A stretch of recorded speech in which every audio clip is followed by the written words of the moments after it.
வணக்கம். ஆகாஷ்வாணி புதுச்சேரி செய்தி சுருக்கம் வாசிப்பவர் சரவணகுமார்.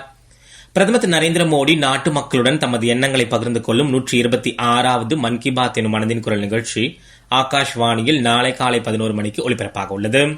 இந்நிகழ்ச்சி ஆகாஷ்வாணி மற்றும் தூர்தர்ஷனின் அனைத்து அலைவரிசைகளிலும் AIR செய்தி வலைதளத்திலும் நியூஸ் ஆன் ஏர் மொபைல் செயலியிலும் ஒலிபரப்ப கேட்கலாம். ஆகாஷ்வாணியில் பிரதமரின் இந்தி உரையை தொடர்ந்து அதன் பிராந்திய மொழி வடிவம் இடம்பெறும்.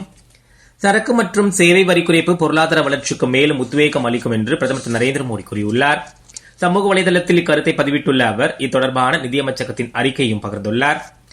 நமது நாட்டின் கலாச்சாரம், பாரம்பரியம் மற்றும் புராதன சின்னங்களை பாதுகாக்கவும் அவற்றை தூய்மையாக பராமரிக்கவும் அனைவரும் உறுதியேற்போம் என்று மத்திய அமைச்சர் திரு சிவராஜ் சிங் சௌஹான் கேட்டுக் கொண்டுள்ளார். உலக சுற்றுலா தினத்தையொட்டி சமூக வலைதளத்தில் அவர் விடுத்துள்ள செய்தியில் இக்கோரிக்கை விடுத்துள்ளார். தீவிரவாதிகளுக்கு பாகிஸ்தான் தொடர்ந்து ஆதரவு அளித்து வருவதாக இந்தியா மீண்டும் குற்றம் சாட்டியுள்ளது. ஐநா பொதுசபை கூட்டத்தில் உரையாற்றிய இந்தியாவிற்கான நிரந்தர பிரதிநிதி திருமதி பெட்டேல் கேலெட் தீவிரவாதத்தை வெளியுறவு கொள்கையாகவே பாகிஸ்தான் கடைபிடித்து வருவதாக குற்றம் சாட்டினார். காரைக்கால் குடியுரிமை பாதுகாப்பு பிரிவு காவல் நிலையத்தில் தெற்கு மாவட்ட காவல் கண்காணிப்பாளர் திரு சுபம் சுந்தர் கோஷ் மற்றும் கோட்டுச்சேரி காவல் நிலையத்தில் வடக்கு மாவட்ட கண்காணிப்பாளர் திரு முருகன் ஆகியோர் தலைமையில் இன்று மக்கள் மன்றம் நிகழ்ச்சி நடைபெற்றது. நிகழ்ச்சியில் பொதுமக்கள் சார்பில் 7க்கும் மேற்பட்ட புகார்கள் பதிவு செய்யப்பட்டன.